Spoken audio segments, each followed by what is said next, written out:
नमस्कार दोस्तों, आपका यूपीएससी प्रोफेसर चैनल पर स्वागत है। आज हम द हिंदू के एडिटोरियल का एनालिसिस करेंगे।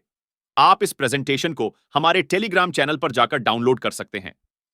हर रोज हिंदी में एनालिसिस जानने के लिए हमारे चैनल को सब्सक्राइब जरूर करें। चलिए आज का एडिटोरियल शुरू करते हैं। भारतीय राज्य को बहुत बड़ा और बहुत छोटा होने के विरोधाभास के रूप में वर्णित किया गया है। लाइसेंस, परमिट, मंजूरी और अनुमतियों की जटिलता नागरिकों के लिए राज्य के भीतर, विशेषकर शहरी क्षेत्रों में काम करना मुश्किल बना देती है। राज्य प्रति व्यक्ति सिविल सेवकों की संख्या के मामले में भी बहुत छोटा है। G20 समूह में भारत की संख्या सबसे कम है। कुल रोजगार में सार्वजनिक क्षेत्र की हिस्सेदारी इंडोनेशिया, चीन और यूनाइटेड किंगडम जैसे देशों की तुलना में भी कम है। राज्य अन्य मैट्रिक्स जैसे कर जीडीपी अनुपात और सार्वजनिक व्यय जीडीपी अनुपात में अपेक्षाकृत छोटा है। सार्वजनिक वस्तुओं के प्रावधानों, कल्याणकारी भुगतानों और न्याय प्रणाली की कमी है। राज्य की भूमिका पर बहस चल रही है। समावेशी विकास के समर्थक राज्य के लिए बड़ी भूमिका की वकालत कर रहे हैं और आलोचक छोटे राज्य के लिए नीतिगत विफलताओं का हवाला दे रहे हैं। राज्य को लोग पतले लेकिन प्रक्रिया मोटे के रूप में वर्णित किया गया है। सार्वजनिक संस्थानों द्वारा बनाए गए विकृत प्रोत्साहन और अधिकारियों के बीच कौशल अंतर राजनीतिक कार्यकारी और नागरिक सेवाओं की ठोस नीतियां बनाने और लागू करने की क्षमता को खत्म कर रहा है।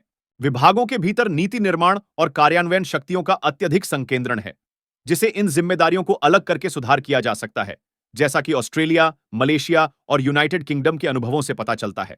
भारत में शीर्ष नीति निर्माताओं में बढ़ती जटिल अर्थव्यवस्था को संचालित करने के लिए तकनीकी कौशल की कमी दिखाई देती है, जिसके कारण परामर्श फर्मों को काम पर रखा जाता है।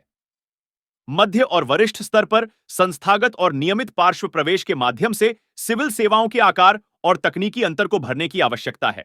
बाजार निगरानीकर्ताओं, भारतीय प्रतिभूति और विनिमय बोर्ड और भारतीय रिजर्व बैंक आरबीआई के साथ पेशेवर कर्मचारियों की ताकत बढ़ाने की जरूरत है।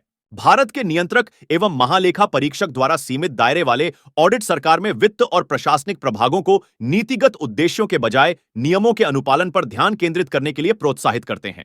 नियामक निकायों और न्यायाधिकरणों में सेवानिवृत्त अधिकारियों की नियुक्ति जैसे मुद्दों को संबोधित करने के लिए राजनीतिक इच्छा शक्ति की आवश्यकता होती है, जो सिविल सेवकों को राजनीतिक हेरफेर के प्रति संवेदनशील बनाती है और उनके सेवाकालीन निर्णयों को प्रभावित करती है।